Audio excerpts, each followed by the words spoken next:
Oddly enough, this is kind of a controversial topic because most people are avidly against bringing children to funerals. And this video is 3 reasons why I think bringing children to funerals is a great idea.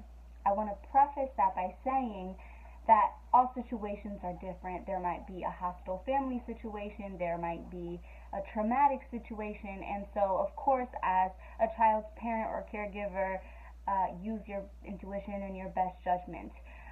But in general, I think it's a really good idea to bring kids to funerals, and I thought was time I talked about it. So, reason number one is that children naturally change the energy in a room. So, I think about both of my grandmother's wake and funerals, and how they really were this healthy distraction, my children, for adults.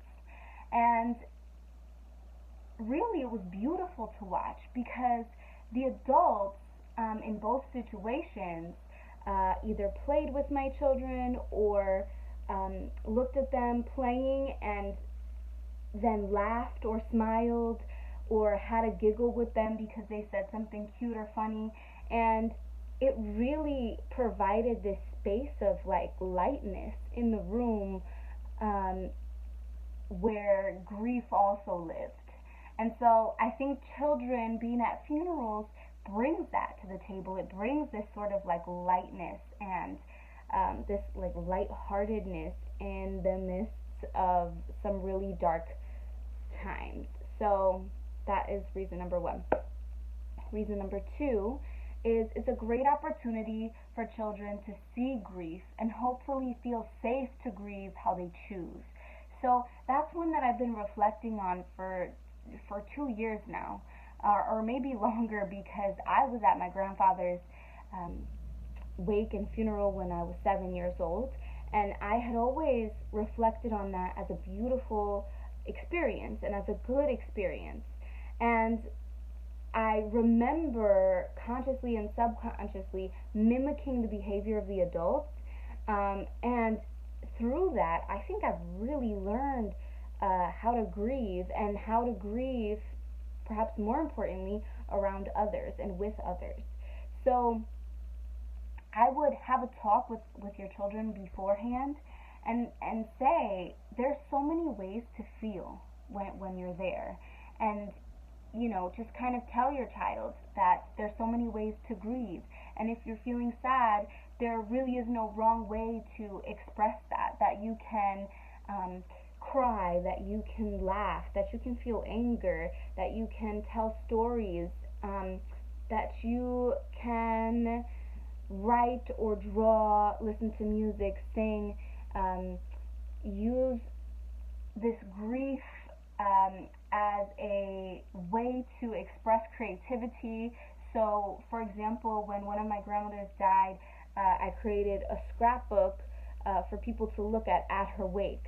And it was just pictures in chronological time order of her and the people that she loved the most. And so people were looking at these pictures, and I looked at it again and again.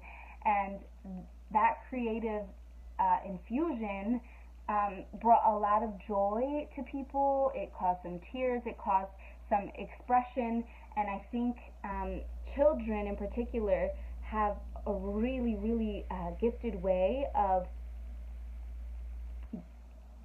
using their emotions in creative ways, and this is a potent time and a powerful time to allow that and to encourage that expression. So I might even bring with me a drawing set, some crayons, some papers, a notebook, depending on your child's age. Of course, this is all going to be based on your child's age and who your child is. I would bring toys even, like, I'm not saying bring the whole toy box, but bring some cars or some things to play with. And it's also okay if your child uses none of the things that you bring, but it's nice to have the options there.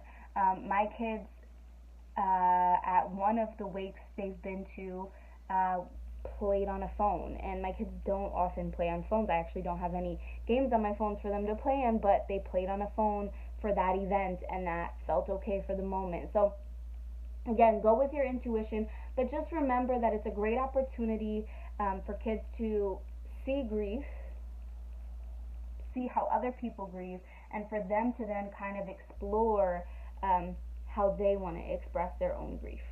And number 3, there's an opportunity here for connection, and children are better at connecting than adults. So that's why I feel like it's so important for them to be there, because not only do they mimic us in how we're behaving and how we're responding to things, but we mimic them. And I've seen that firsthand, especially at wakes and funerals, where if a child is extremely playful or running around all over the place, there is always at least one adult in the room that will follow suit. So either play with the child or, just find themselves with a little bit more energy. Again, I think it's really cool to watch adults mimic the energy of the children as well. Oftentimes after a funeral, family members go out to eat. And this is also a potent time for connection, right? So one really special moment, when one of my grandmothers died, after the funeral, we went out to eat, and my cousins, it makes me tear up, my cousins brought Play-Doh for my kids to play with, and they played with them at the table while we waited for our food with this Play-Doh, and it was so simple, it was not extravagant, but my kids were entertained with this Play-Doh, and they got to connect with cousins that they hadn't seen in a little while, and it was one of those moments that I didn't know how much it meant to me until later on when I reflected on it. And so just because the kids were there was this connection, and there was this opportunity for play and connection that may not have been there had they not been there. So yeah, that's an example. Another thing is hugging. Of course, I wouldn't force a child to hug anyone, but like hugging and touching and like patting on the back, and I've seen children walk up to someone who's crying, and just give them a hug, or to say it's okay, or however they express themselves. And coming from a child, that's sometimes even more beautiful and connection filled. And yeah, it really provides something beautiful to the atmosphere that, again, isn't really there when children aren't there. So if you've ever thought about what you would do if you were faced with the decision to bring your child to a funeral, again, check in with your intuition, check in with the situation, who's going to be there.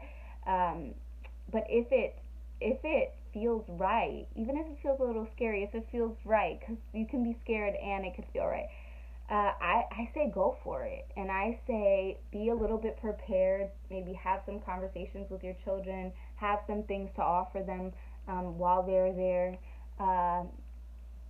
They may even be bored when they're there and you're like, oh, why did I bring them? But don't sleep on that either, because that's also, you have no idea what they're subconsciously learning, and how that might affect them later in life, or how they might reflect on it later in life. So that's all for today. Let me know what you think. Do you think children should be at funerals? It's totally okay if you disagree with me, but I hope that this was helpful in some way.